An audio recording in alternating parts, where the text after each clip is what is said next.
The morning light filtered through the kitchen window, casting pale yellow streaks across the granite countertop where I stood, my hands wrapped around a coffee mug that had long since gone cold. The house was silent except for the low hum of the refrigerator and the distant sound of my mother's footsteps upstairs. I could hear the creak of the floorboards above me, that familiar groan of old that had become the soundtrack of my life in this house. It was a Tuesday in late September, and the air carried that peculiar scent of autumn, a mix of dying leaves and the faint smokiness of someone's fireplace a few houses down. I was 23 years old, standing in the kitchen of my childhood home, and I had no idea that everything I thought I knew about my family was about to shatter like glass. My name is Emma, and this is the story of how my stepfather tried to erase his own children from existence, and how the truth came crawling out of the darkness like something that had been buried too long. It started with a phone call. I remember the exact moment because I had just taken a sip of that cold coffee and grimaced at the bitter taste. My phone buzzed on the counter, vibrating against the hard surface with an insistent rattle. The screen lit up with a number I didn't recognize, a local area code but not one saved in my contacts. I almost didn't answer. There's something about unknown numbers that makes your stomach tighten, some primal instinct that warns you that nothing good comes from unexpected calls. But I answered anyway.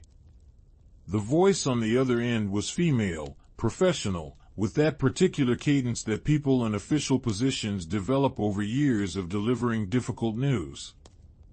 She introduced herself as Patricia Moreno, an attorney with Henderson and Associates. The name meant nothing to me then. She asked if I was Emma Catherine Morrison, daughter of Linda Morrison, stepdaughter of Richard Morrison. Each word felt deliberate, carefully placed, like she was building something with her sentences. Yes, I told her. That's me. There was a pause, and in that pause I could hear papers rustling, the click of a pen, the muffled sound of voices in the background. She asked if I was aware that my stepfather had recently updated his will. The question hung in the air between us, and I felt my grip tighten on the phone. The kitchen suddenly felt smaller, the walls closer. I could smell the faint scent of the lemon cleaner my mother used on the counters, sharp and artificial. No, I said slowly. I wasn't aware.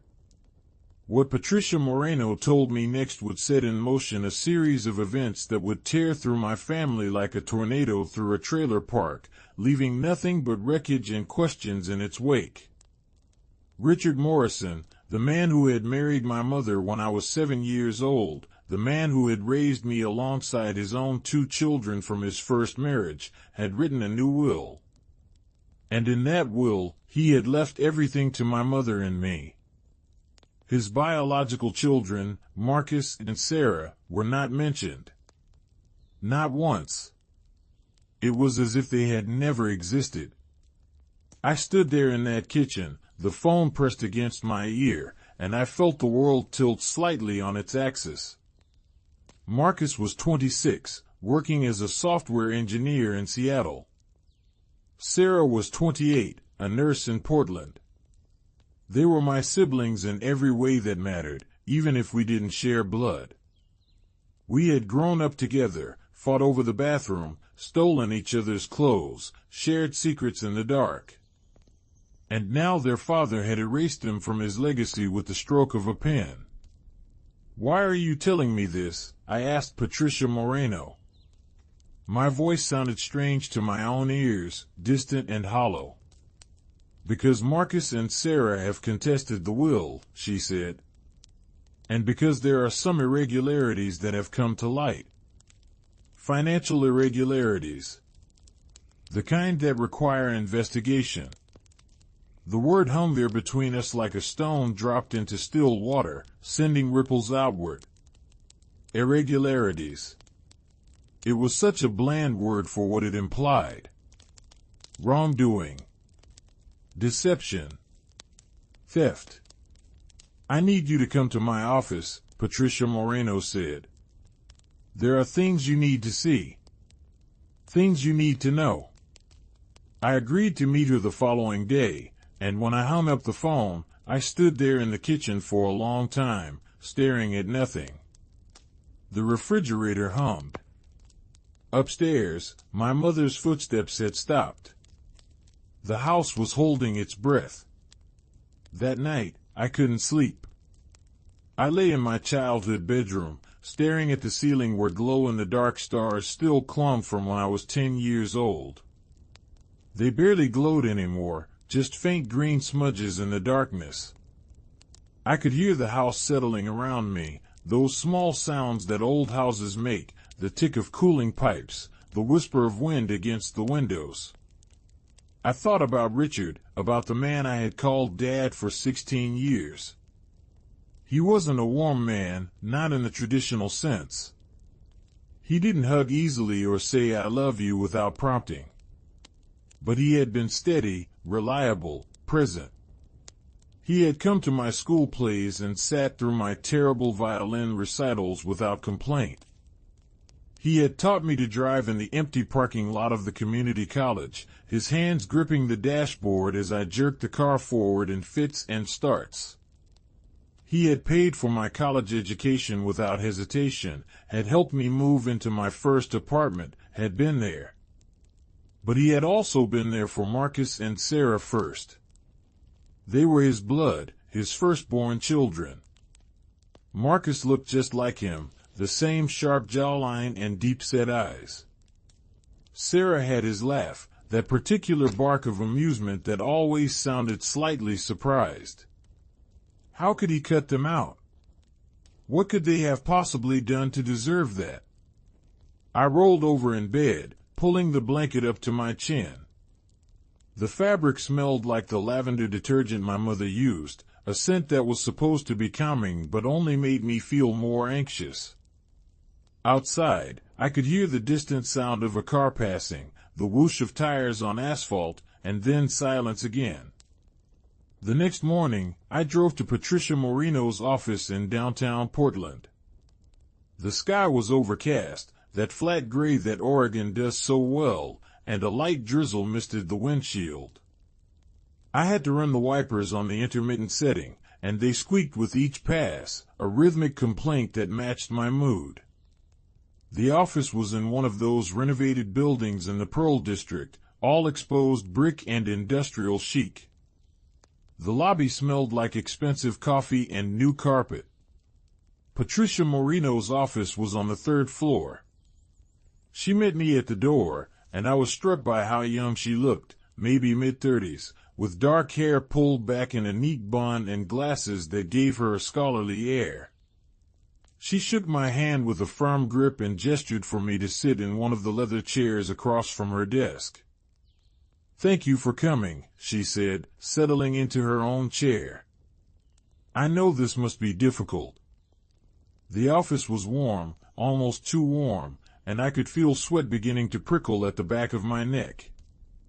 There was a window behind her desk that looked out over the street, and I could see people walking below, umbrellas bobbing like mushrooms in the rain. She opened a folder on her desk, and I caught a glimpse of documents, pages and pages of them, covered in dense text and numbers. She looked at me over the rim of her glasses, and her expression was serious. "Emma," she said, "what I'm about to tell you is going to be shocking. I need you to prepare yourself." I nodded, my throat suddenly dry. I wished I had accepted her offer of water. "Your stepfather's will was changed 6 months ago," she continued. "Prior to that, his estate was to be divided equally among all 3 of you, Marcus, and Sarah. But the new will leaves everything to you and your mother." When Marcus and Sarah were notified, they immediately contested it. They believed their father was not of sound mind when he made the changes. "Was he?" I asked. "Of sound mind?" Patricia Moreno's expression didn't change. "That's what we're trying to determine. But in the process of investigating, we discovered something else. Over the past 3 years, there have been a series of financial transfers from accounts in Marcus and Sarah's names. Trust funds that were set up for them when they were children. The money was moved into accounts controlled by your stepfather and then subsequently transferred again. Transferred where? I asked, though part of me already knew the answer. Part of me could feel it coming like a storm on the horizon. Into accounts in your name, she said quietly. And your mother's. The room seemed to contract around me. I could hear the blood rushing in my ears, a sound like the ocean, like standing too close to the waves. My hands gripped the armrests of the chair, and I could feel the leather, smooth and cool under my palms. That's not possible, I said. I would have known. I would have seen it. Patricia Moreno slid a stack of papers across the desk toward me. Bank statements. Account numbers I recognized and some I didn't. Deposits listed in neat columns, amounts that made my vision blur. $50,000 here. $75,000 there. Over and over again, a pattern of transfers that added up to something obscene. The total amount taken from Marcus and Sarah's trust funds was just over $420,000, Patricia Moreno said. All of it moved within the last 3 years. All of it now sitting in accounts that you and your mother have access to. I felt sick. The warmth of the office was suddenly suffocating, and I could taste bile at the back of my throat. I pushed the papers away, unable to look at them anymore. I didn't know, I said, and my voice cracked. I swear to God, I didn't know. I believe you, Patricia Moreno said, and there was something in her tone that made me look up at her. But the question is, did your mother know?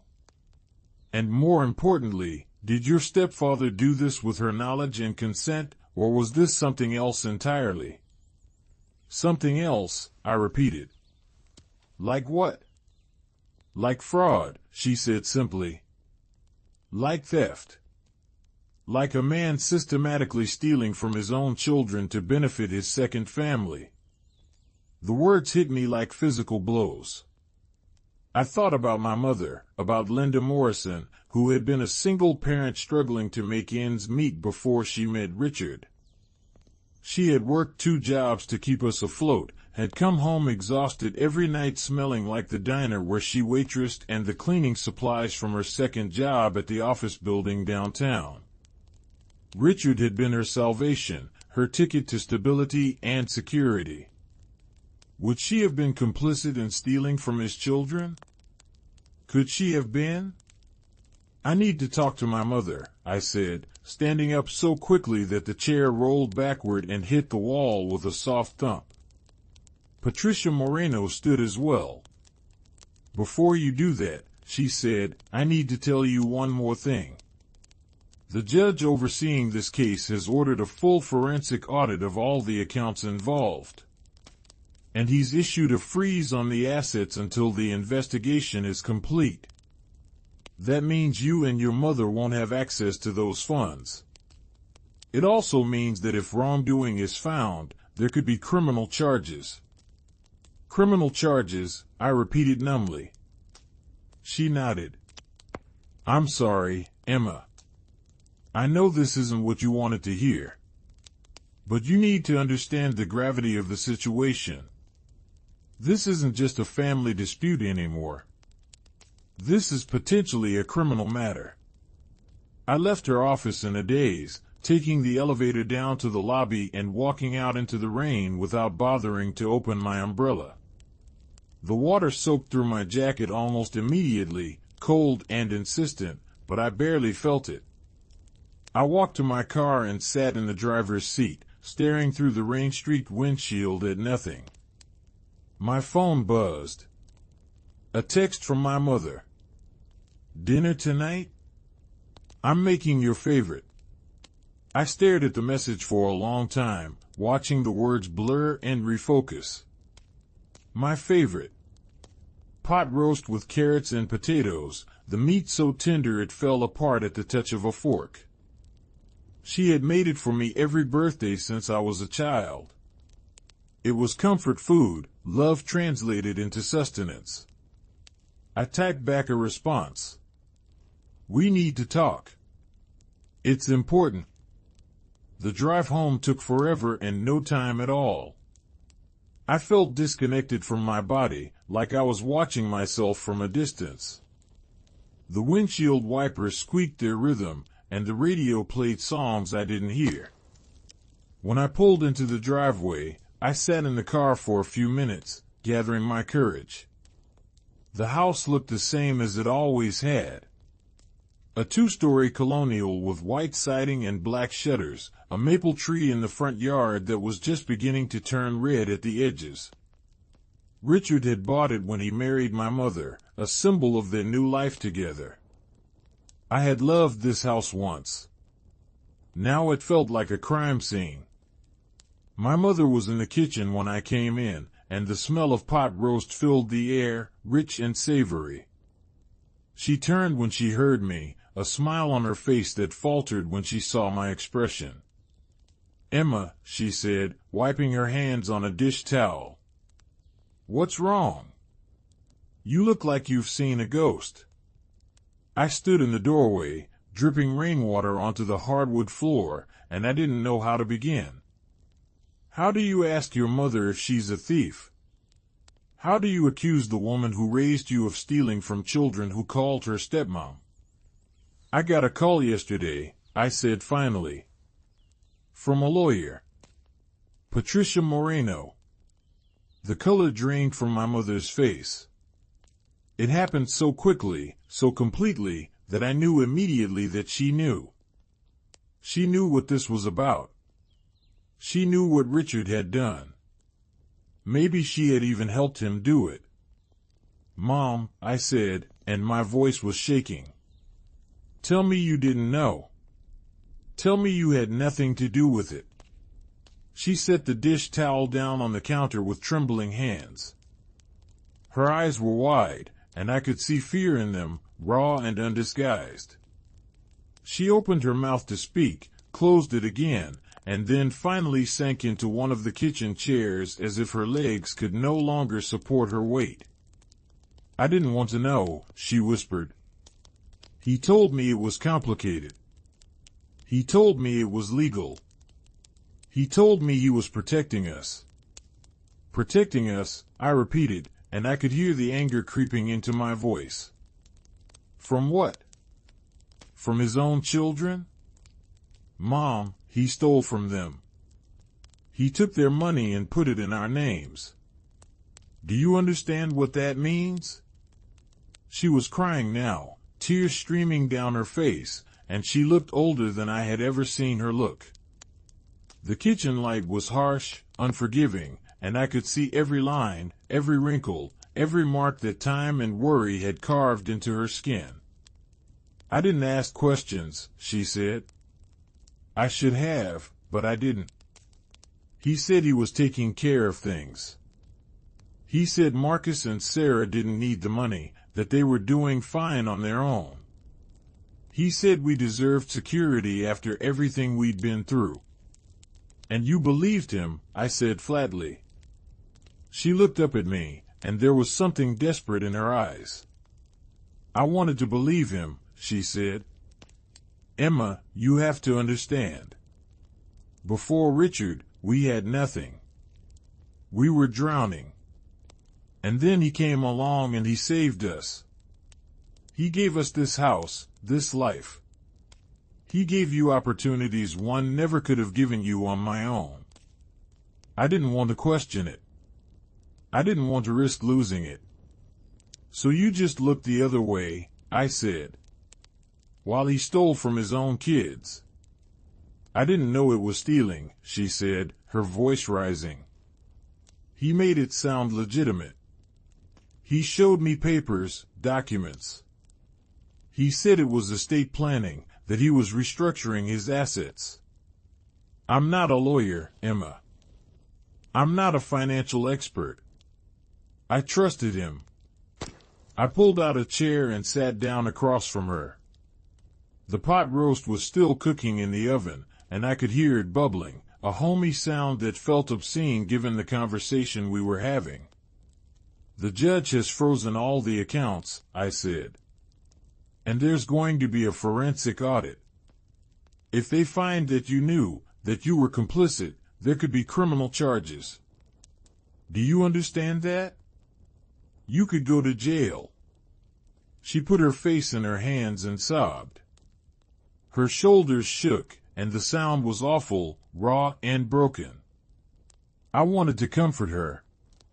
I wanted to reach across the table and take her hand and tell her it would be okay. But I couldn't.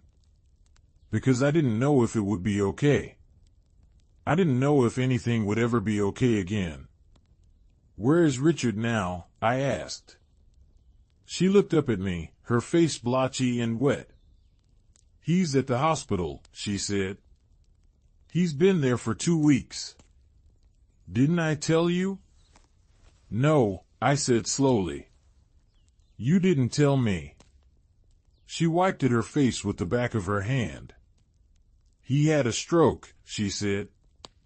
A bad one. He's been in the ICU. The doctors say he might not wake up. The information settled over me like a heavy blanket. Richard was dying. Or maybe already gone in all the ways that mattered. And he had left behind this mess, this tangle of lies and stolen money and broken trust. I need to see Marcus and Sarah, I said. I need to talk to them. My mother's expression shifted, something like panic flashing across her face. Emma, no. They hate us. They think we conspired against them. They won't listen to you. I have to try, I said. They're my family too. She laughed, a bitter sound with no humor in it. They don't see it that way anymore, she said. To them, we're the enemy. We're the ones who stole their inheritance. Because we did, I said quietly. Or Richard did, using our names. Either way, they have every right to hate us. I left the house without eating dinner. The smell of pot roast followed me out the door, and I knew I would never be able to eat it again without thinking of this moment, this conversation, this terrible unraveling. I drove to the hospital where Richard was. I don't know why. Maybe I needed to see him, to look at the man who had done this and try to understand. The hospital was a sprawling complex on the east side of town, all glass and steel and the antiseptic smell that all hospitals have, that particular combination of cleaning products and illness and desperation. The ICU was on the 4th floor. I took the elevator up, standing next to an elderly man with an oxygen tank and a young woman clutching a teddy bear. No one spoke. The elevator music was a tinny version of a song I almost recognized. The nurse at the ICU desk looked up when I approached. I told her I was there to see Richard Morrison, and she checked her computer, her fingers clicking on the keyboard. Are you family? She asked. I'm his stepdaughter, I said. She nodded and gave me the room number. Down the hall, 3rd door on the left. But I should warn you, she said, her voice gentle. He's not conscious. He hasn't been since he arrived. I thanked her and walked down the hall. The floor was linoleum, shiny and squeaky under my shoes. The lights were too bright, fluorescent and harsh. I could hear the beep of monitors, the hiss of ventilators, the low murmur of voices from other rooms. Richard's room was small and dim. The blinds were partially closed, and the only light came from the monitors surrounding his bed.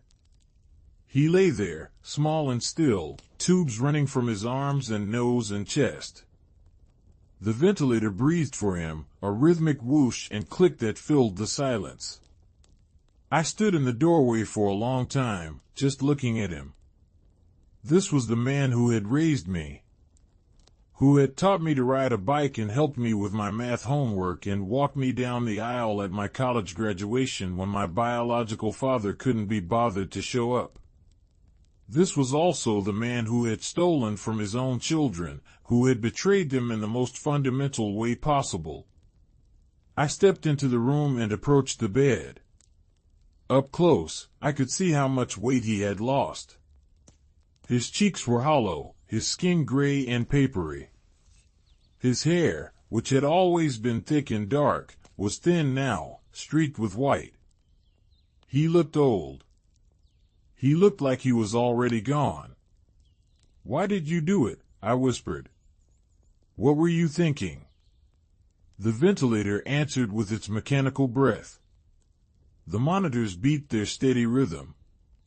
Richard didn't move, didn't respond, didn't offer any explanation or excuse. I reached out and touched his hand.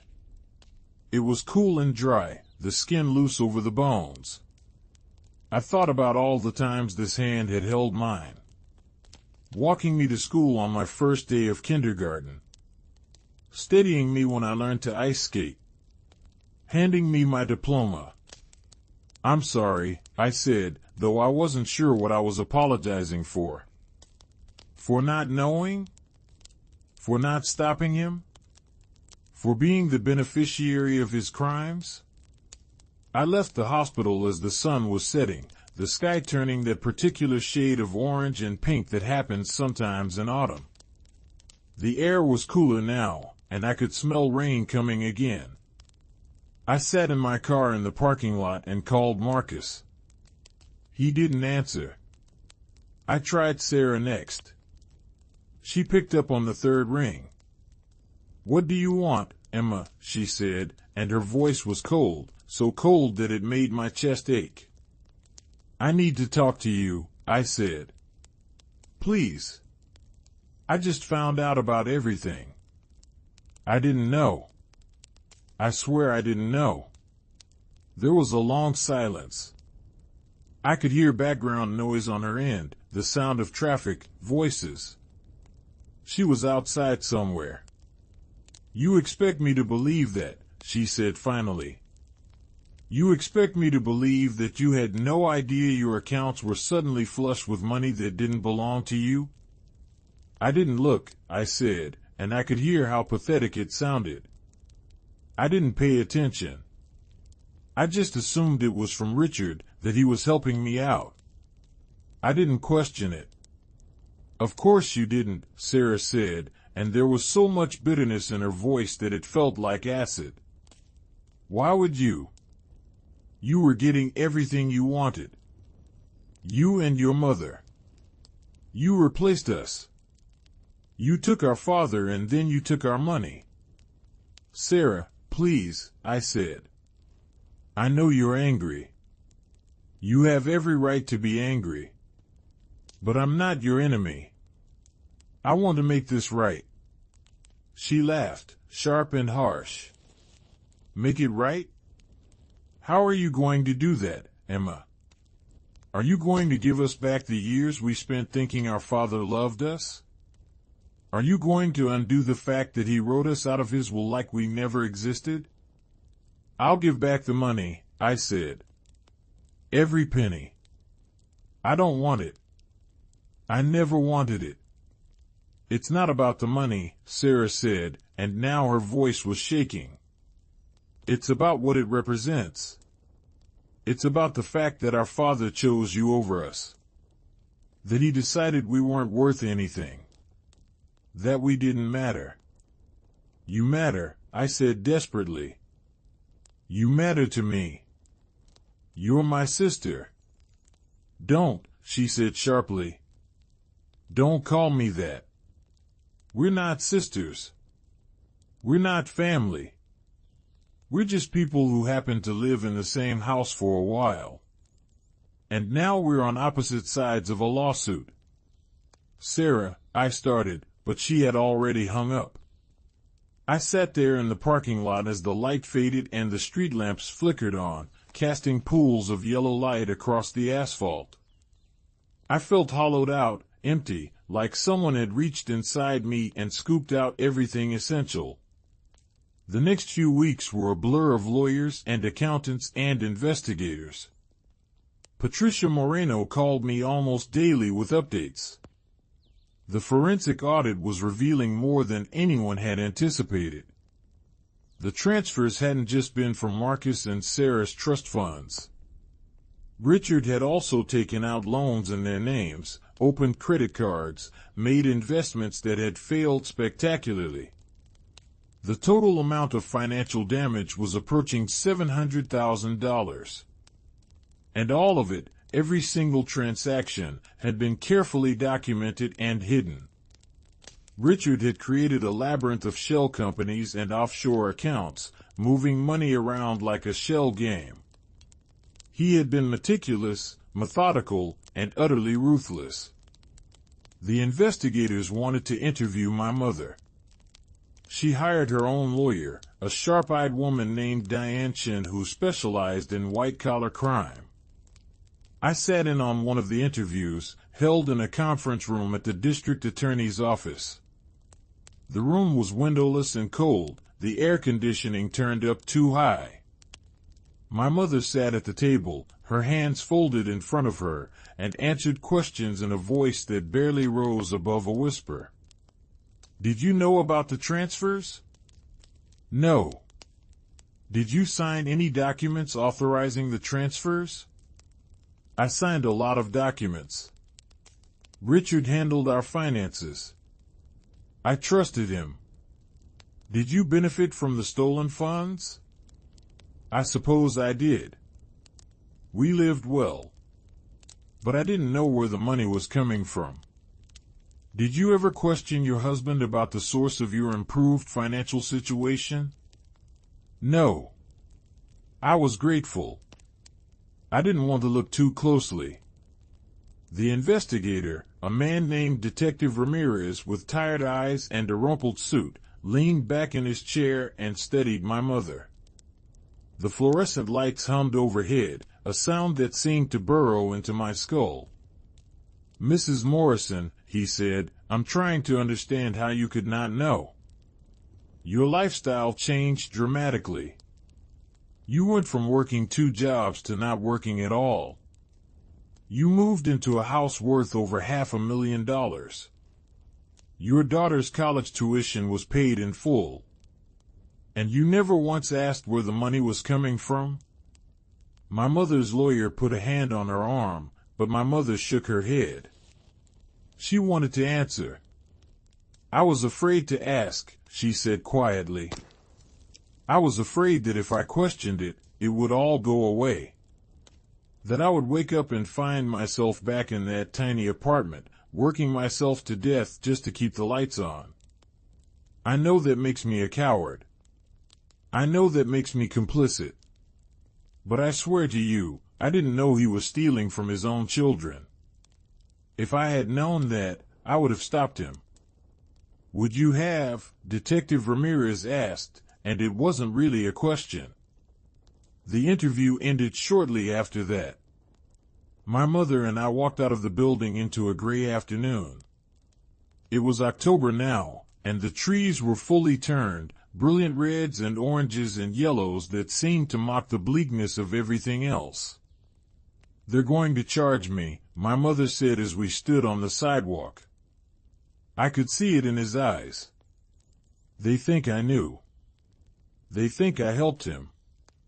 "Did you?" I asked, and I hated myself for asking, but I needed to know. She looked at me, and her eyes were red-rimmed and exhausted. "I don't know anymore," she said. "I didn't think I did.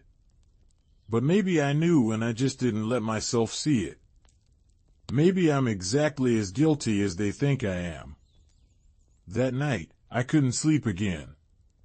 I lay in bed and listened to the house, to my mother moving around downstairs, the clink of a glass, the sound of the television turned low.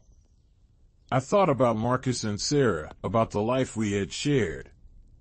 I remembered the summer we all went to the coast, renting a house right on the beach.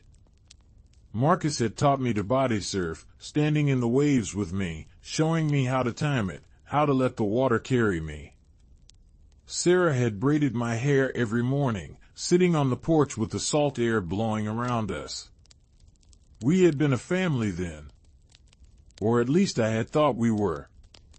I got up and went to my computer.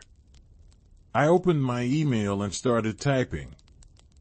Dear Marcus and Sarah, I know you don't want to hear from me. I know you probably hate me right now, and I understand why. But I need you to know that I didn't know what Richard was doing.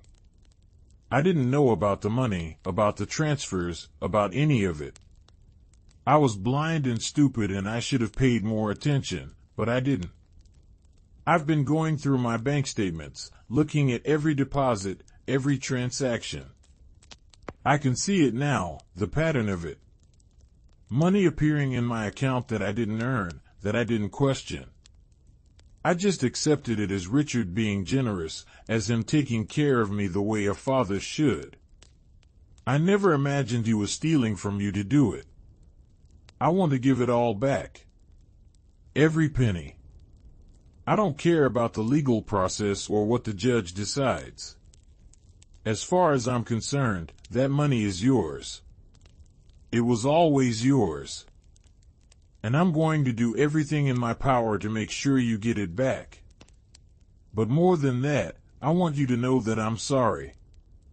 I'm sorry for not seeing what was happening. I'm sorry for benefiting from your loss. I'm sorry for being part of this, even if I didn't know I was part of it. You are my family. You are my family. And I miss you. Love, Emma. I sent the email before I could second guess myself. Then I sat there in the glow of the computer screen, feeling the weight of everything pressing down on me. Marcus responded 2 days later. His email was short. Emma, I want to believe you. I really do. But it's hard. It's hard to understand how you could not have known.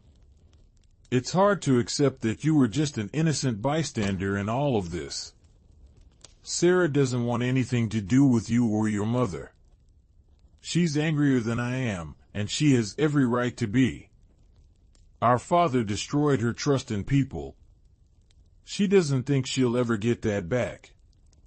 As for me, I don't know what I think anymore. I'm angry and hurt and confused. I keep trying to understand why Dad would do this.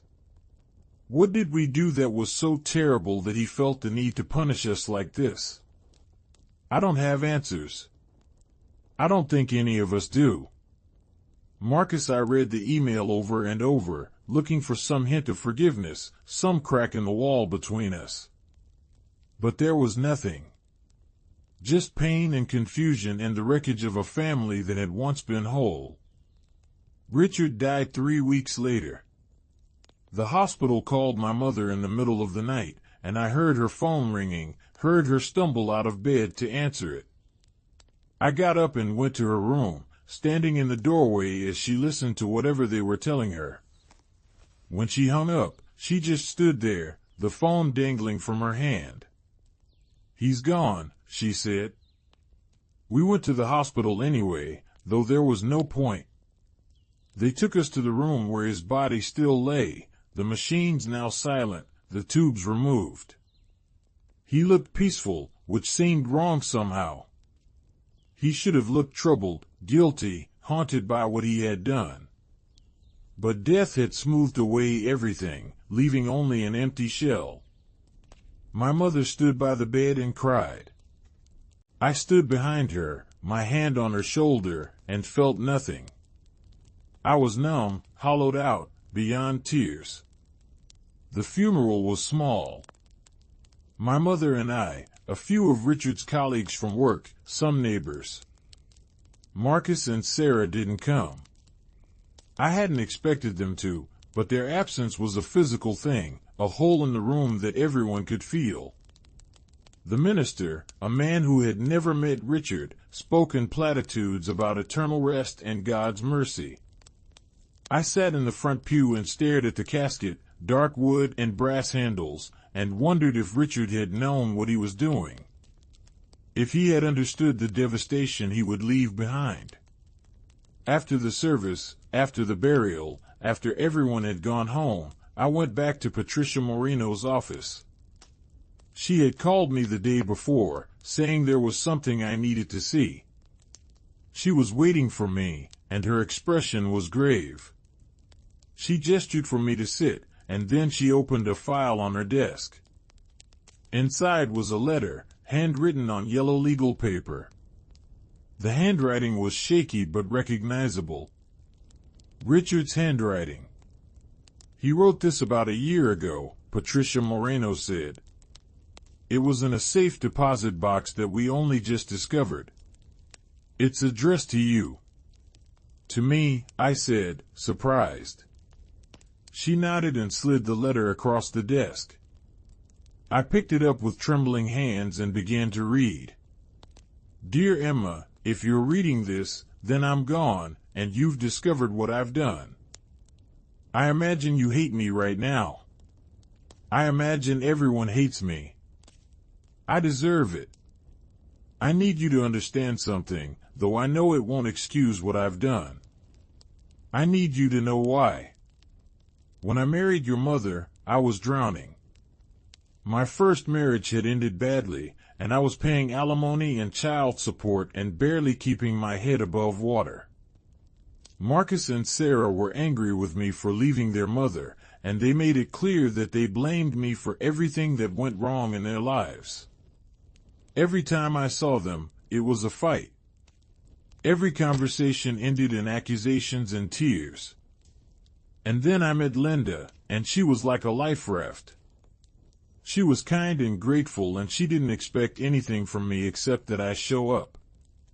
And you, Emma, you were this bright, sweet kid who looked at me like I hung the moon.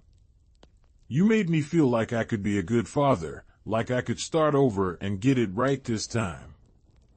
I started taking money from Marcus and Sarah's trust funds because I told myself they didn't need it.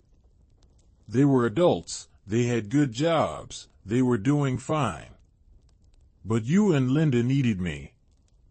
You needed stability and security and all the things I could provide if I just had a little more money. It started small. Just a few thousand here and there. But then it got easier. And I told myself I was doing the right thing, that I was taking care of my family, that Marcus and Sarah would never even notice. But they did notice. And when they confronted me about it, I panicked. I changed my will to cut them out completely because I thought if I left them nothing, they couldn't prove I had taken anything. I thought I could make it all go away. I was wrong. I was wrong about everything. Emma, I need you to do something for me. I need you to give them back everything I took. I need you to tell them I'm sorry. I need you to make this right, because I can't. I loved Marcus and Sarah. I want you to know that. I loved them even as I was betraying them. I just loved you and your mother more, or at least I loved the way you made me feel more. And that's the most shameful thing of all.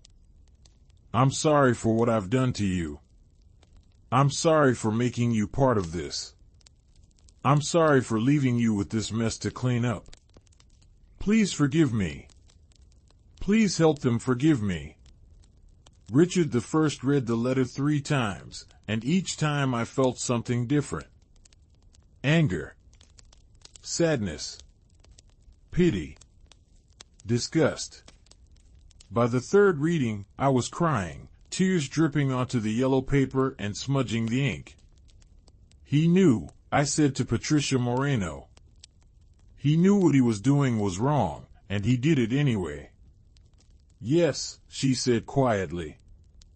And he left it to me to fix, I said.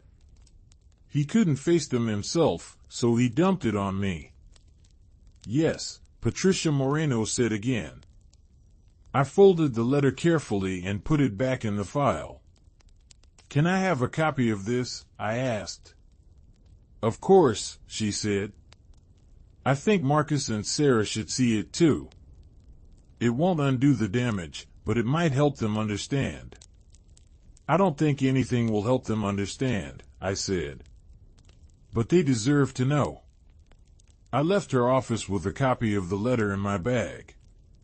The sun was setting, painting the sky in shades of purple and gold. The air was crisp, carrying the scent of wood smoke and fallen leaves. It was beautiful, and I hated it. I hated that the world could be beautiful when everything felt so broken.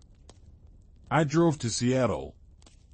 It took 3.5 hours, and I didn't stop once. I drove through the darkness, the highway stretching out before me, headlights cutting through the night. I had Marcus's address from the legal documents. He lived in an apartment in Capitol Hill, a trendy neighborhood full of coffee shops and bookstores and young professionals. I parked on the street and sat in my car for a long time, trying to gather my courage. It was almost 10 o'clock at night. This was a terrible idea. He probably wouldn't even let me in. But I had come this far, and I couldn't turn back now. I walked up to his building and pressed the buzzer for his apartment. There was a long silence, and then his voice came through the intercom, crackling and suspicious. Who is it? It's Emma, I said. Please, Marcus. I need to talk to you. Another long silence. Then the door buzzed, and I pulled it open and climbed the stairs to the 3rd floor. Marcus was waiting in the hallway, leaning against his doorframe with his arms crossed. He looked thinner than I remembered, and there were dark circles under his eyes. This better be important, he said. It is, I said. Can I come in? He hesitated, then stepped aside. His apartment was small but neat, with exposed brick walls and hardwood floors. There were bookshelves everywhere, crammed with paperbacks and technical manuals. It smelled like coffee and old paper. I stood in the middle of his living room, suddenly unsure how to begin. He didn't offer me a seat, just stood there watching me with wary eyes. Richard left a letter, I said finally. I just found out about it today. It was in a safe deposit box. It's addressed to me, but I think you need to read it. I pulled the copy out of my bag and held it out to him. He took it slowly, like it might bite him, and then unfolded it and began to read. I watched his face as he read. I saw anger flash across his features, then pain, then something that might have been grief. When he finished, he folded the letter back up and handed it to me. So he was sorry, Marcus said, and his voice was flat. That's supposed to make it better? No, I said. Nothing makes it better. But I thought you should know. I thought you deserved to know that he knew what he was doing was wrong. Marcus walked over to the window and stared out at the street below. The lights of the city glittered in the darkness, and I could hear the distant sound of traffic, of sirens, of life continuing on despite everything. He chose you, Marcus said quietly. He chose you and your mother over me and Sarah. And I don't understand why. What did we do that was so terrible? What did we do to make him hate us? You didn't do anything, I said. This wasn't about you. It was about him. It was about his own weakness and selfishness and inability to face his mistakes. That doesn't help, Marcus said. That doesn't make me feel any better. I know, I said. He turned to face me, and I could see tears on his cheeks. I'm so angry, he said. I'm so angry all the time.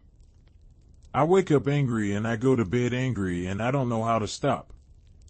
I'm angry too, I said. I'm angry at Richard for doing this. I'm angry at my mother for not stopping him. I'm angry at myself for not seeing it. And I'm angry that you and Sarah are the ones who got hurt the most. We stood there in his apartment, two people who had once been family, now separated by a chasm of betrayal and pain. I wanted to hug him, to bridge that gap, but I didn't know if I had the right. I'm going to give back the money, I said. All of it.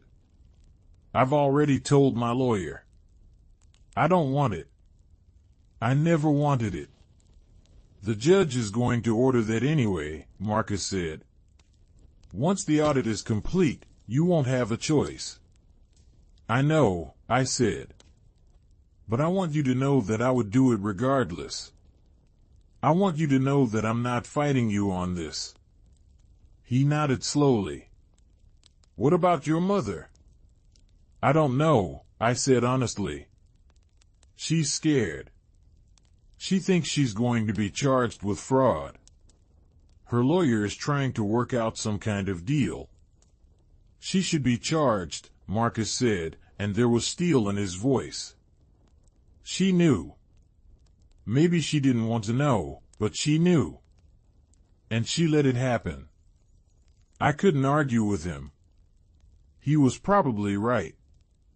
My mother had chosen willful ignorance, and that was its own kind of guilt. I should go, I said. I just wanted you to see the letter. I wanted you to know that I'm sorry. I walked toward the door, but Marcus's voice stopped me. Emma, he said.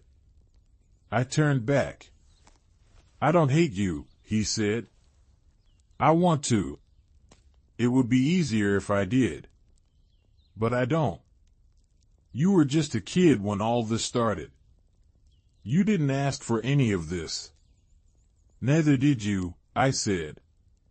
No, he agreed. Neither did I. I left his apartment and drove back to Portland through the night.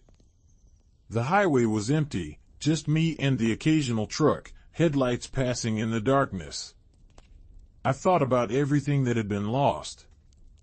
Not just money, though that was significant. But trust. Family. The belief that the people who are supposed to love you will do right by you. The forensic audit was completed in early November. The final report was over 200 pages long, detailing every transaction, every transfer, every lie. The total amount stolen was $732,000. The judge ordered that all of it be returned to Marcus and Sarah, along with interest and damages. The accounts in my name and my mother's name were emptied. The house was put up for sale to cover the shortfall. My mother was charged with conspiracy to commit fraud. Her lawyer managed to negotiate a plea deal. She would serve 2 years of probation, perform 500 hours of community service, and pay a fine of $50,000. She would also have to testify about everything she knew, everything she had suspected, everything she had chosen to ignore. The day she was sentenced, I sat in the courtroom and watched her stand before the judge. She looked small and frail, her hands shaking as she gripped the edge of the defendant's table. The judge, a woman in her 60s with steel-gray hair and sharp eyes, looked down at her with an expression that was neither sympathetic nor cruel. Mrs. Morrison, the judge said, you have pleaded guilty to conspiracy to commit fraud. You have admitted that you knew or should have known that your husband was stealing from his children, and that you benefited from that theft. Do you have anything to say before I impose sentence? My mother's voice was barely audible. I'm sorry, she said. I'm so sorry. I was weak and selfish and I let fear control me. I destroyed my family because I was too afraid to lose what I had. I will regret that for the rest of my life. The judge nodded. I'm sure you will, she said. But regret doesn't undo the harm you've caused. It doesn't give back the years of trust that were destroyed. It doesn't heal the wounds you inflicted on two young people who deserved better from their father and from you. She imposed the sentence, and my mother accepted it with a nod. When it was over, I walked out of the courtroom with her. We stood on the steps of the courthouse, and the November wind cut through our coats, cold and sharp. I'm going to move out, I said. I'm going to find my own place. I think we both need some space. She nodded, not looking at me. I understand, she said. I still love you, I said. But I don't know if I can forgive you. Not yet. Maybe not ever. I know, she said, and her voice broke. I don't know if I can forgive myself either. I moved into a small studio apartment on the east side of Portland. It was cheap and drafty, with thin walls and a radiator that clanked all night. But it was mine, and it was free of the weight of everything that had happened. I got a job waiting tables at a restaurant downtown, the same kind of work my mother had done before she met Richard. There was a certain symmetry to it that felt appropriate. I didn't hear from Marcus or Sarah for months. I sent them both Christmas cards, simple ones with no message beyond my new address and a hope that they were doing well. I didn't expect a response, and I didn't get one. Then, in February, Sarah called me. I almost didn't answer, shocked to see her name on my phone screen. But I picked up on the last ring. Hello, I said, my heart pounding. Emma, she said, and her voice was different than I remembered. Softer, maybe. Or just tired. I got your card. Oh, I said. Good. I mean, I'm glad. There was a long pause. I could hear background noise, the beep of monitors, the murmur of voices. She was at work, I realized. At the hospital. I've been thinking, she said. About everything that happened. About Dad and what he did and how angry I've been. You have every right to be angry, I said. I know, she said. But I'm tired of it. I'm tired of carrying this rage around. It's exhausting. I understand, I said. Marcus told me you came to see him, she said. He told me about the letter. I read it too. He sent me a copy. What did you think? I asked. I think Dad was a coward, she said bluntly. I think he took the easy way out by dying before he had to face what he'd done. I think he left you to clean up his mess because he couldn't do it himself. You're right, I said. That's exactly what he did.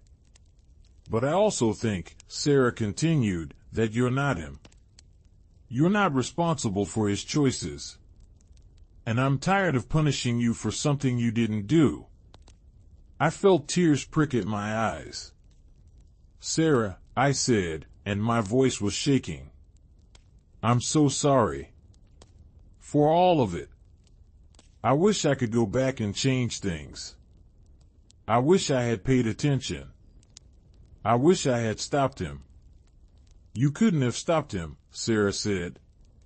He was determined. He would have found a way regardless. Maybe, I said. I'm not ready to be sisters again, Sarah said. I don't know if I'll ever be ready for that. But I think maybe we could be friends. Or at least not enemies. I would like that, I said. I would really like that. We talked for a few more minutes, carefully, like we were walking on ice that might crack at any moment. She told me about her job, about a difficult patient she'd had that week. I told her about the restaurant, about the regular customers who came in every Tuesday for the meatloaf special. It was small talk, meaningless in its specifics but profound in what it represented. A bridge being built, one plank at a time. When we hung up, I sat on my couch in my tiny apartment and cried. Not from sadness, exactly, but from relief. From the possibility that maybe, eventually, something could be salvaged from the wreckage. Spring came, and with it a sense of renewal that felt almost mocking. The trees bloomed, the rain lessened, and the city came alive with color and warmth.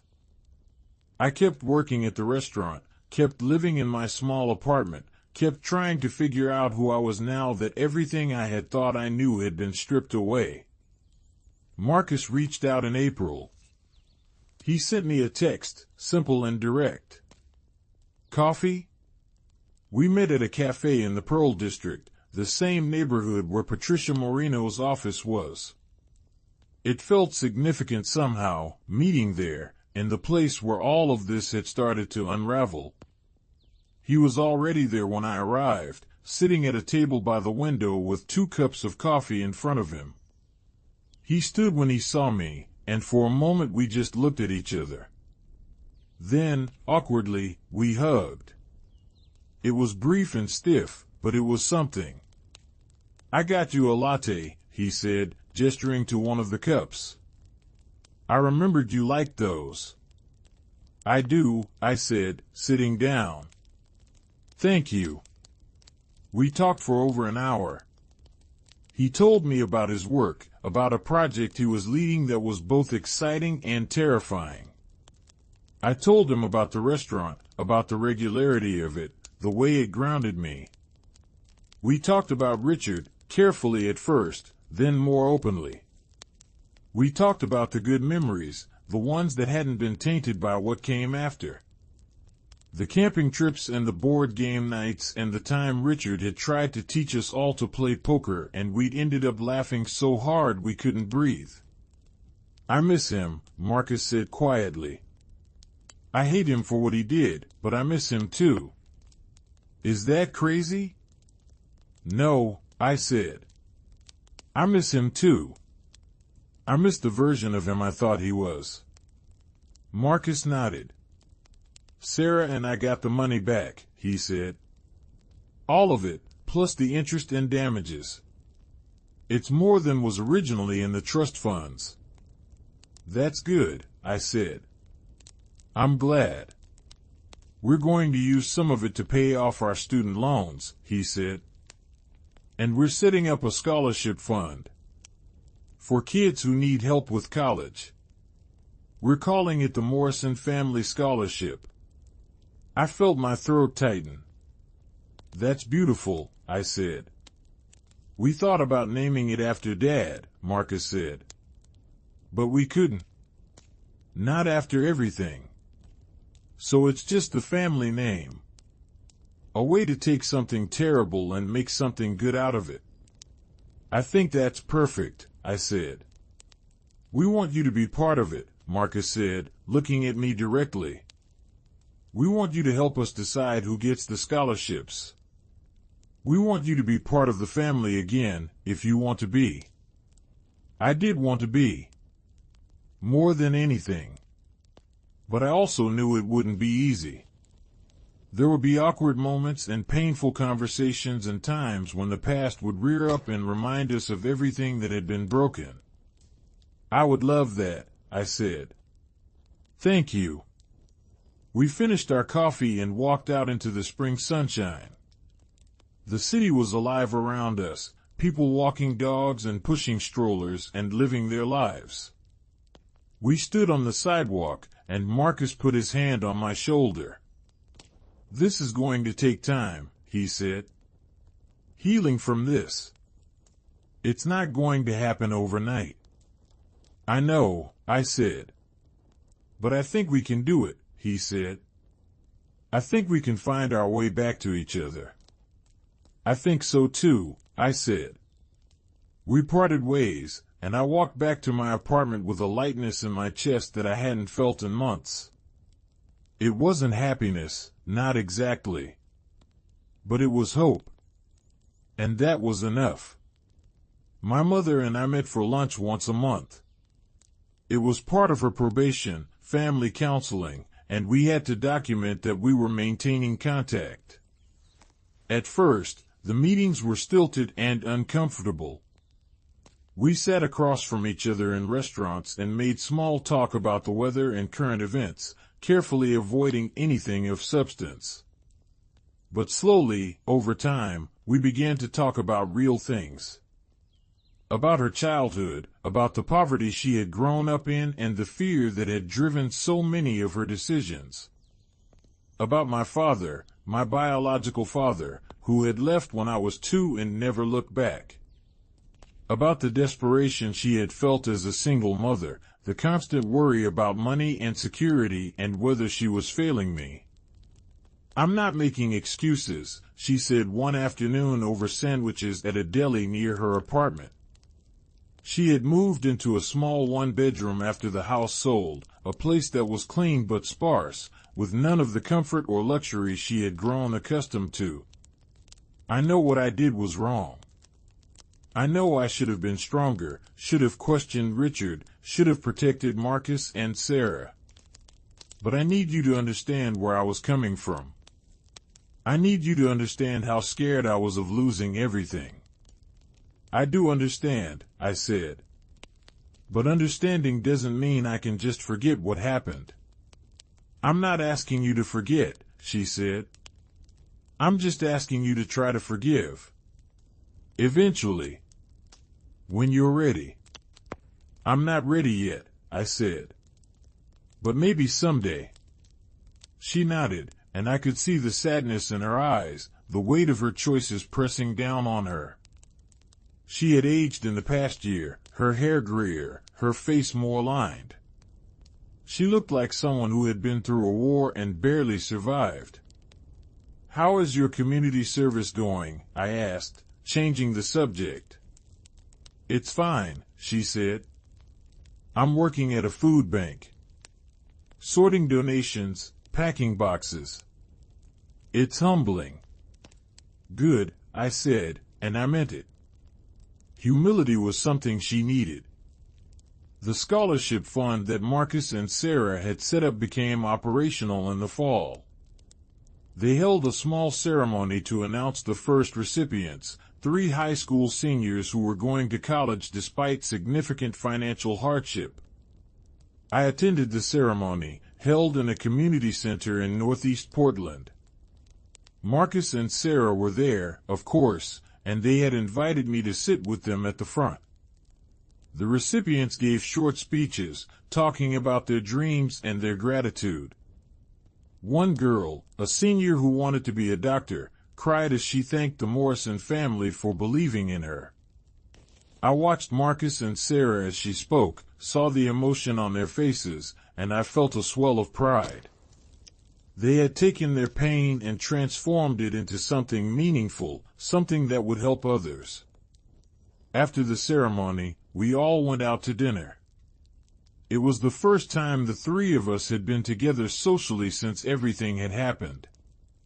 We went to a Thai restaurant that Sarah loved, and we sat in a booth in the back and ordered too much food. The conversation flowed more easily than I had expected. We talked about the scholarship recipients, about their potential and their determination. We talked about work and life and the small, mundane things that make up a day. And then, as the evening wore on and we had all had a glass of wine, we talked about Richard. "I've been thinking about something," Sarah said, twirling her wine glass between her fingers. "I've been thinking about forgiveness." Marcus and I both looked at her, waiting. "I don't think I can forgive Dad," she continued. "Not fully. What he did was too big, too deliberate. But I think I can forgive the fact that he was human. That he was flawed and weak and made terrible choices. I think I can forgive him for being imperfect." "That's more than I can do," Marcus said. "I'm still too angry." "That's okay," Sarah said. "You're allowed to be angry. We all are." She looked at me then, and her expression was open, vulnerable. "I think I can forgive you, Emma," she said. "I think I already have, mostly. You were caught up in something you didn't create and didn't understand. And you've tried to make it right. That counts for something." I felt tears well up in my eyes. "Thank you," I said. "That means everything to me." "We're not going to be the family we were," Sarah said. "We can't go back to that. Too much has happened.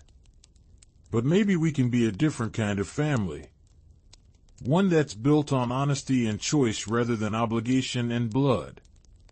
"I would like that," I said. "Me too," Marcus added. We raised our glasses in a toast to new beginnings and hard-won forgiveness and the possibility of healing. It wasn't a happy ending, not in the traditional sense. There was too much pain, too much loss, too many scars. But it was an ending that held the promise of something better. And that was enough. The years that followed were not easy. There were setbacks and arguments and moments when the old wounds reopened and bled fresh. My mother completed her probation and tried to rebuild her life, taking a job as a receptionist at a dental office and living quietly in her small apartment. She and I continued our monthly lunches, and slowly, incrementally, I began to forgive her. Not for what she had done, but for being human enough to make mistakes. Marcus met someone, a woman named Jennifer who worked in his office. They got engaged, and he asked me to be part of the wedding. I stood with Sarah and Jennifer's sisters, wearing a dress the color of seafoam, and I watched Marcus promise to love and honor and cherish. I cried during the ceremony, not just from happiness for him, but from gratitude that we had found our way back to this, to being present for each other's important moments. Sarah stayed single, focused on her career and her volunteer work. She became the director of nursing at her hospital, a position that came with long hours and significant stress, but also deep satisfaction. She told me once, over coffee, that she had decided she didn't need a partner to be complete. She had herself, and she had her work, and she had the family she had chosen to keep in her life. That was enough.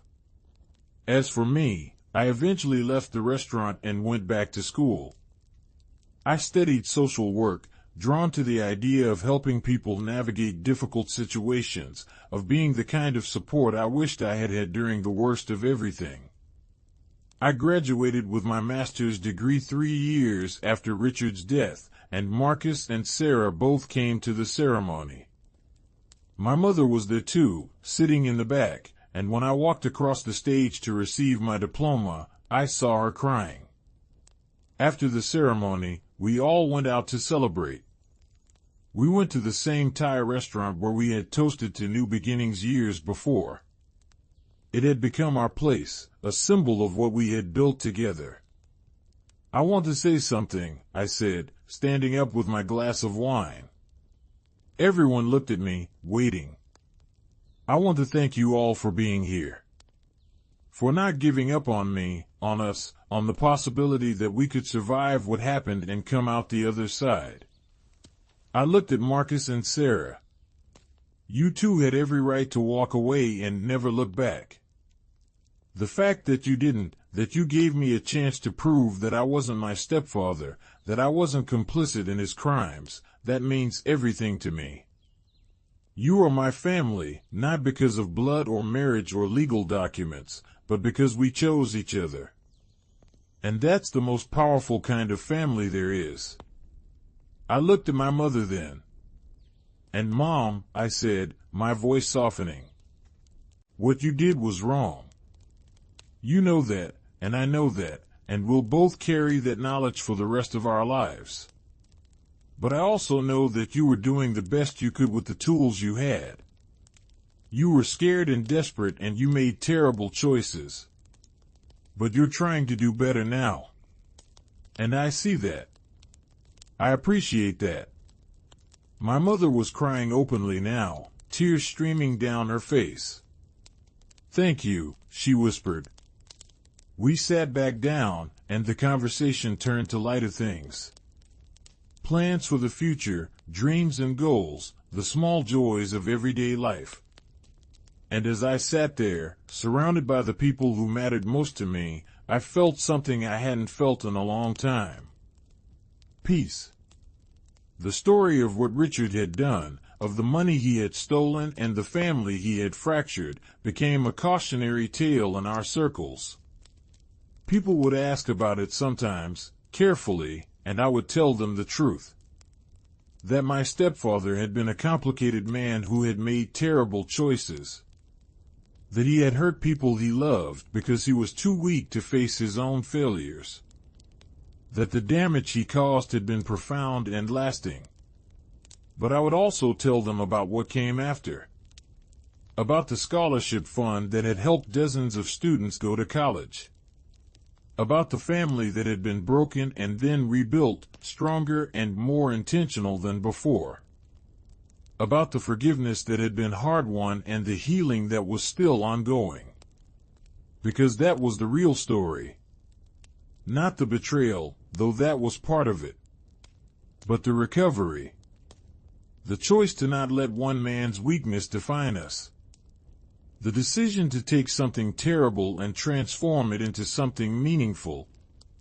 5 years after Richard's death, Marcus and Jennifer had a baby. A little girl they named Claire. I went to visit them in Seattle when she was 2 weeks old, and I held her in my arms and marveled at how small and perfect she was. Sarah was there too, and we took turns holding Claire, cooing at her and making silly faces to try to get her to smile. "She's beautiful," I said to Marcus.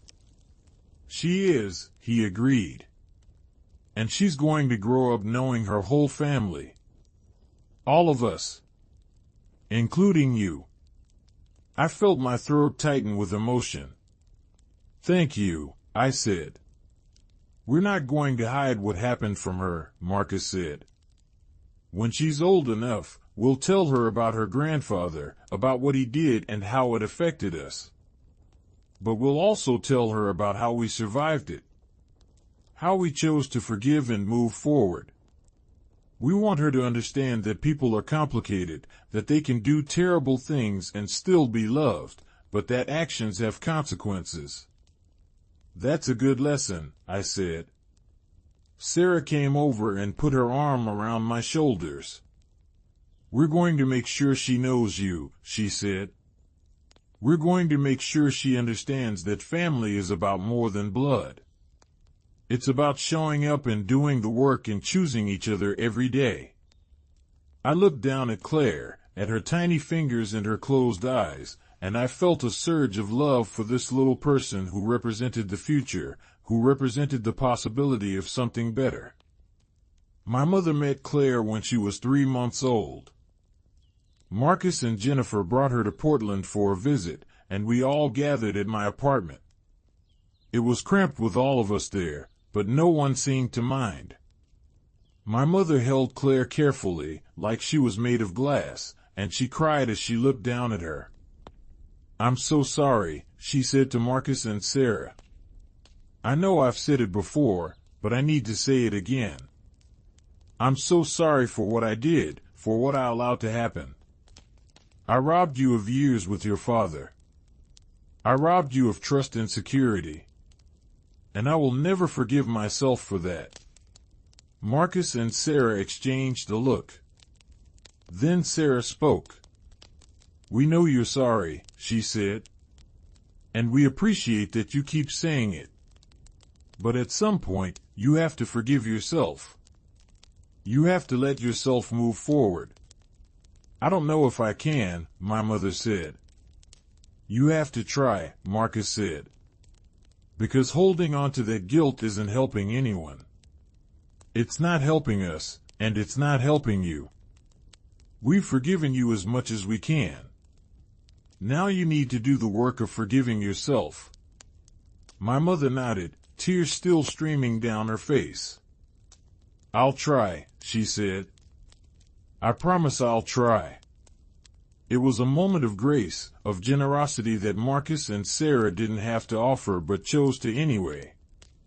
And I was grateful for it, grateful for them, grateful for the long, hard road we had all walked to get to this place. The scholarship fund continued to grow. Each year, we added more recipients, more students who needed help achieving their dreams. We held annual ceremonies, and each year I was moved by the stories of resilience and determination. These kids had faced poverty and instability and all manner of hardship, and they were still fighting for a better future. They reminded me that healing was possible, that transformation was real, that the worst moments of our lives didn't have to define us. I started working at a nonprofit that helped families navigate financial crises. It was hard work, emotionally draining, but deeply fulfilling. I met people every day who were facing the kinds of choices my mother had faced, who were desperate and scared and willing to do almost anything to protect their families. I tried to help them find better paths, legal paths, paths that wouldn't lead to the kind of devastation we had experienced. And I told them my story. Not all of it, not the intimate details, but enough. I told them about a family that had been torn apart by financial desperation and poor choices. I told them about the long road to recovery, about the importance of honesty and accountability. And I told them that it was possible to survive even the worst betrayals, if you were willing to do the work. On the 10th anniversary of Richard's death, we held a memorial service. Not a traditional one, but something more personal.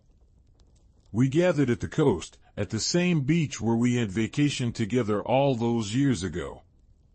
It was a gray day, the sky heavy with clouds, and the wind whipped our hair and stung our faces with salt spray. We stood on the sand, the five of us, Marcus and Jennifer and Sarah and my mother and me. Claire was there too, now 5 years old, running along the water's edge and shrieking with delight as the waves chased her. We each said something about Richard.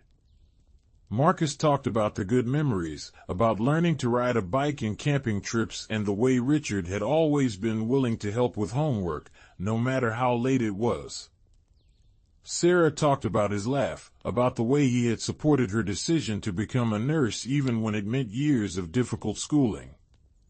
My mother talked about how he had saved her, how he had given her a life she never thought she could have, and how she would always be grateful for that even as she regretted the cost. And I talked about complexity. About how people could be both good and bad, generous and selfish, loving and cruel. About how Richard had been all of those things, and how we had to hold all of it together, the good and the bad, if we wanted to truly understand him. He made terrible choices, I said, my voice carrying over the sound of the waves. He hurt people he loved. He betrayed trust in the most fundamental way. But he also loved us. In his own flawed, inadequate way, he loved us. And we loved him. And that's the tragedy of it all. That love wasn't enough to stop him from doing what he did. That love couldn't save any of us from the consequences of his actions. We stood in silence for a moment, listening to the ocean, to the cry of seagulls, to Claire's laughter. Then Sarah pulled out a small box. Inside were letters we had each written to Richard, things we wanted to say but never could. We took turns reading them aloud, our voices breaking, tears mixing with the salt spray on our faces. When we were done, we burned the letters in a small fire we had built in a metal bucket. We watched the paper curl and blacken and turn to ash, and then we scattered the ashes into the wind. They blew out over the water, disappearing into the gray expanse of the ocean. It felt like an ending. Not a happy one, but a real one. A closing of a chapter that had been open too long. As we walked back to the cars, Claire ran up to me and grabbed my hand. "Aunt Emma," she said, "why were you all crying?" I knelt down so I was at her level. "We were saying goodbye to someone we loved," I told her. "Someone who made mistakes, but who we still care about." "Is it okay to love someone who made mistakes?" she asked, her face serious. "Yes," I said. "It's okay. Everyone makes mistakes. The important thing is that we learn from them and try to do better." She nodded, satisfied with this answer, and ran off to chase a seagull. Marcus came up beside me. "She's going to ask more questions as she gets older," he said. "I know," I said. "And we'll answer them. Honestly." He put his arm around my shoulders. "We did good," he said. "Despite everything, we did good." "Yeah," I said. "We did." The years continued to pass. Claire grew up knowing all of us, knowing the full story of her grandfather and what he had done. She asked questions, hard questions, and we answered them as honestly as we could. She learned about forgiveness and accountability and the complexity of human nature.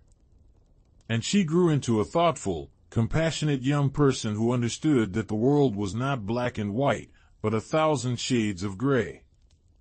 My mother eventually retired from her job at the dental office. She moved into a senior living community, a small apartment with a shared garden where she grew tomatoes and herbs. She seemed content there, or as content as she could be given everything that had happened. We still had our monthly lunches, and sometimes we talked about Richard, but mostly we talked about other things.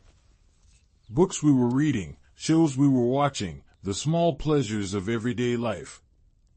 I forgave her, eventually. Not all at once, but gradually, over years of conversations and shared meals and the slow rebuilding of trust. I came to understand that she had been a victim too, in her own way. A victim of her own fear and desperation, of a system that made her feel like she had no other options. That didn't excuse what she had done, but it helped me understand it. And understanding, I learned, was the first step toward forgiveness. Marcus and Sarah and I remained close.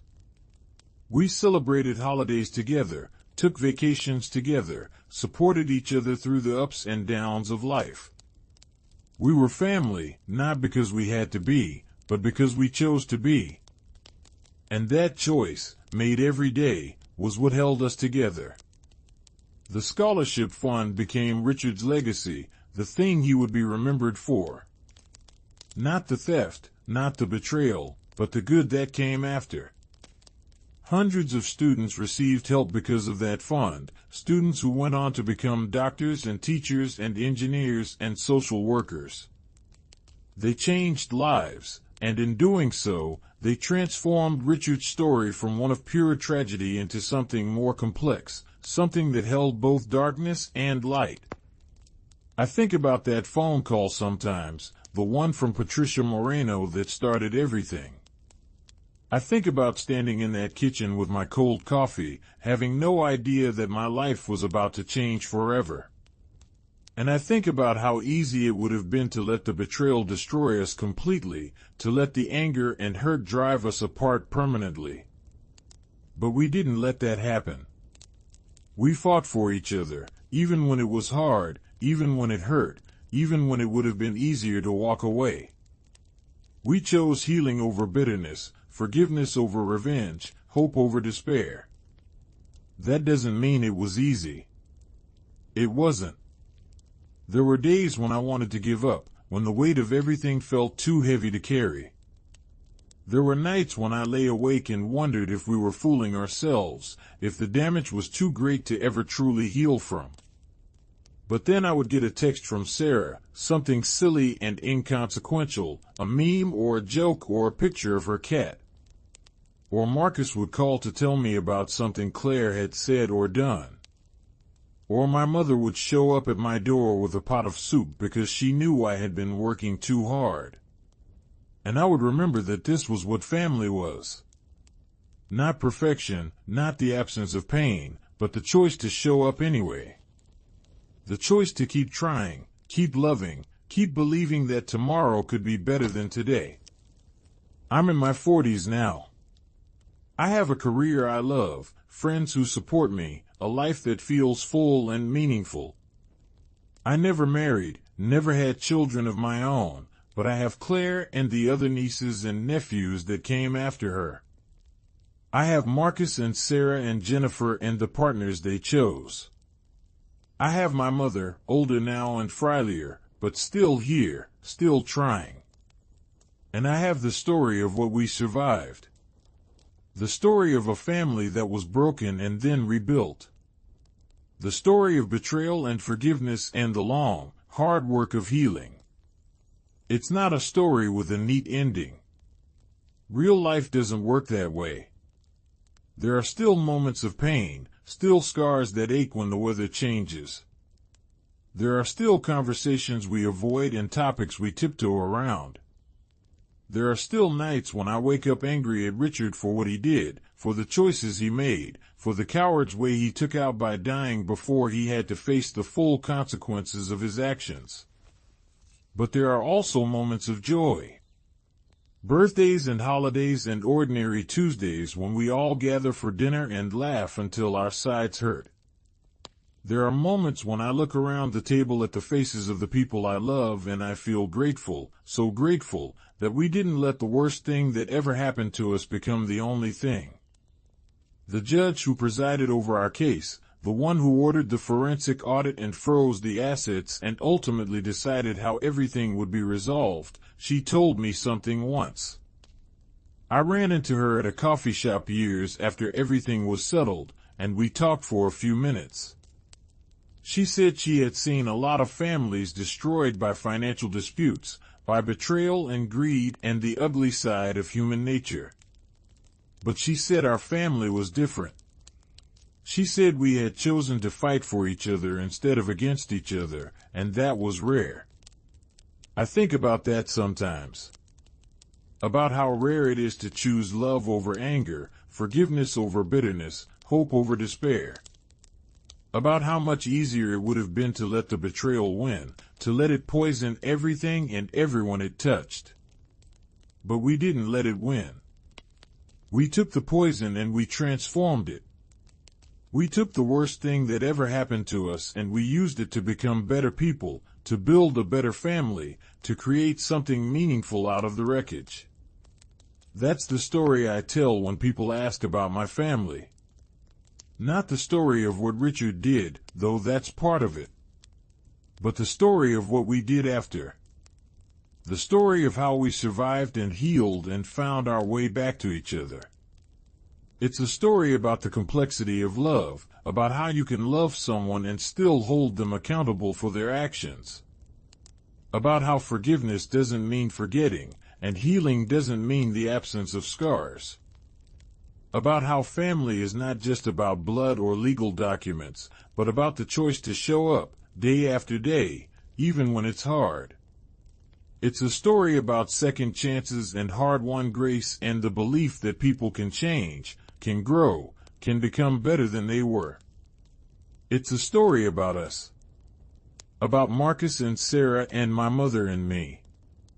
About Claire and all the children who came after her, who will grow up knowing this story and learning from it. And it's a story that's still being written. Because healing is not a destination, it's a journey. And we're still on that journey, still walking that path, still choosing each other every single day. The house where I grew up, the one Richard bought when he married my mother, was sold to a young family with 3 kids. I drove by it once, a few years after the sale, and I saw toys in the yard and a swing set in the back. I saw curtains in the windows and a wreath on the door. I saw life continuing, new memories being made in the space where our old memories had lived. It made me sad, but it also made me hopeful. Because that's what life does. It continues. It moves forward. It takes the spaces where pain lived and fills them with new possibilities. That's what we did too. We took the space where betrayal and hurt had lived and we filled it with forgiveness and love and the determination to do better. We took the legacy Richard left us, the complicated, painful, messy legacy, and we transformed it into something that would help others. The scholarship fund will continue long after we're all gone. It's set up that way, with an endowment that will keep it running for generations. Students we'll never meet will benefit from it, will have opportunities they wouldn't have had otherwise. And they'll never know the full story of where that money came from, of the betrayal and pain that led to its creation. But maybe that's okay. Maybe they don't need to know. Maybe it's enough that something good came out of something terrible. Maybe it's enough that Richard's worst act led, eventually, to something that would help hundreds of people. I like to think he would be proud of that. I like to think that if he could see what we did with the wreckage he left behind, he would feel some measure of peace. But I don't know. I'll never know. He took his reasons and his regrets with him when he died, leaving us to make sense of it all on our own. And we did. We made sense of it. We found meaning in it. We took the broken pieces and we built something new. That's the power of choice. That's the power of forgiveness. That's the power of love that refuses to give up, even when giving up would be so much easier. I'm standing in my kitchen now, in my small apartment that I've lived in for over 15 years. It's not much, but it's mine. The morning light is filtering through the window, casting the same kind of pale yellow streaks that I remember from that morning so long ago when Patricia Moreno called and everything changed. My phone is on the counter, and it buzzes with a text. It's from Sarah. Dinner tonight? I'm making pot roast. I smile. Pot roast. The same meal my mother used to make, the one I thought I could never eat again. But Sarah has reclaimed it, made it her own, turned it into something that represents not betrayal but connection, not pain but love. I text back. I'll be there. And I will be. Because that's what we do. We show up. We choose each other. We keep building this family, this complicated, imperfect, beautiful family that we've created out of the ashes of what was destroyed. The story of Richard Morrison and what he did to his children will always be part of our family history. It will always be a scar we carry, a wound that healed but left its mark. But it's not the only story. It's not even the most important story. The most important story is what came after. The choice to forgive. The choice to yield. The choice to love each other despite everything. That's the story I want to be remembered. That's the legacy I want to leave. Not the betrayal, but the recovery. Not the pain, but the healing. Not the breaking, but the rebuilding. Because in the end, that's what matters. Not what was done to us, but what we chose to do with it. Not the worst moment, but all the moments that came after, when we decided that the worst moment wouldn't define us. We are more than what happened to us. We are more than Richard's crimes and my mother's complicity and the years of pain and anger and confusion. We are the choice to keep going. We are the determination to do better. We are the love that refused to die, even when it had every reason to. We are a family.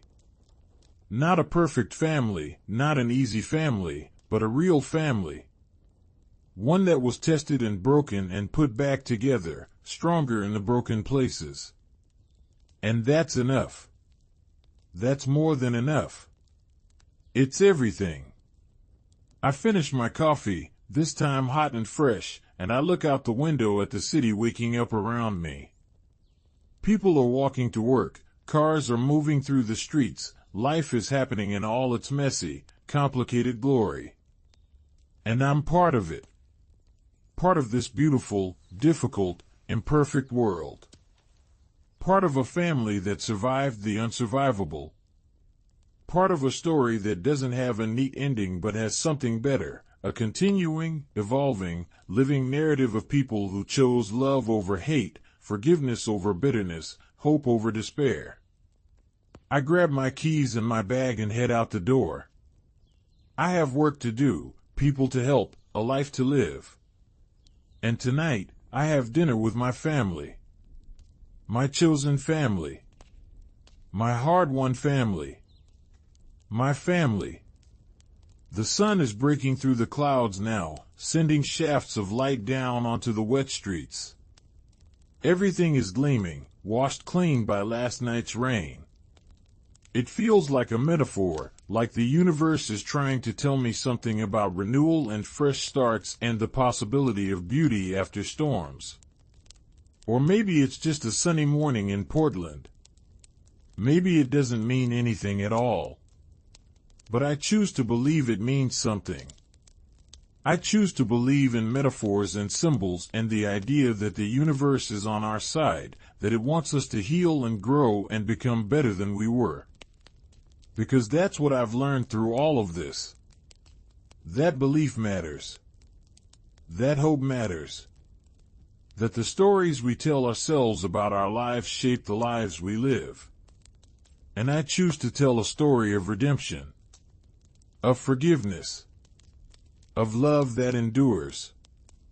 I choose to tell the story of a family that was broken and then rebuilt.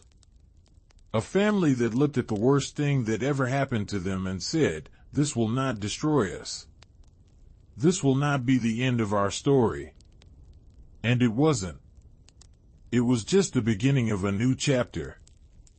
A harder chapter, a more complicated chapter, but also a more honest one. A chapter where we faced the truth about who we were and what had been done and what we needed to do to move forward. And we did move forward. Step by step, day by day, choice by choice. We moved forward together. And we're still moving forward. Still choosing each other. Still building this family, this life, this story. The story of the Morrison family. The story of betrayal and forgiveness and the long road to healing. The story of us. And it's a story that's still being written, still unfolding, still full of possibility. Because that's the thing about stories. They don't really end. They just pause, waiting for the next chapter to begin. And our next chapter is waiting. Full of dinners and holidays and ordinary moments that will become memories. Full of challenges and joys and all the messy, complicated, beautiful things that make up a life. Full of love. Despite everything, full of love. And that's the real miracle. Not that we survived what Richard did, but that we survived it with our capacity to love intact. That we didn't let his betrayal turn us bitter and cold and closed off. We stayed open. We stayed soft. We stayed willing to love and be loved, even though we knew now how much it could hurt. That's courage. That's strength. That's the real victory. Not the money returned or the legal battles won or the justice served. But the choice to keep our hearts open. The choice to keep believing in each other. The choice to keep building a family worth being part of. I walk down the street toward the bus stop, and I pass a woman with a stroller, a man walking his dog, a group of teenagers laughing and jostling each other. I pass a homeless man sitting against a building, and I stop and give him the $5 in my pocket. He thanks me, and I see the humanity in his eyes, the story he carries that I'll never know. We're all carrying stories. All of us. Stories of pain and loss and betrayal. Stories of love and hope and survival. And we're all doing the best we can with what we've been given. Richard did terrible things. But he was also a person, a complicated, flawed, human person who loved and was loved. Who made choices, bad choices, choices that hurt people. But who also made good choices sometimes. Who also showed up and tried and cared. He was not a villain in a story. He was a person. And people are complicated. That's what I've learned. That's what this whole terrible, beautiful experience has taught me. People are complicated. Love is complicated. Family is complicated. And that's okay. Complicated doesn't mean bad. It just means real. And I'll take real over perfect any day. I'll take the messy, complicated, and perfect reality of my family over some idealized version that never existed. Because this is real. This love, this forgiveness, this choice to keep showing up for each other. This is real. And real is enough. Real is everything. I get on the bus and find a seat by the window. As we pull away from the curb, I look back at the street, at the city I've lived in my whole life, at the place where all of this happened. And I feel grateful. Grateful for the pain that taught me compassion. Grateful for the betrayal that taught me forgiveness. Grateful for the breaking that taught me how to rebuild. Grateful for Marcus and Sarah, who could have walked away but didn't. Grateful for my mother, who was trying every day to be better than she was. Grateful for Claire and all the children who will carry this story forward, who will learn from it and grow from it and become better people because of it. Grateful for the chance to turn something terrible into something meaningful. Grateful for the story. All of it. The good and the bad, the pain and the healing, the breaking and the rebuilding. Grateful for the journey. For the long, hard road we've walked together. Grateful for the family we've become. The bus moves through the city, and I watch the buildings and trees and people pass by the window. Life continuing, always moving forward. And I'm moving forward too. We all are. Together.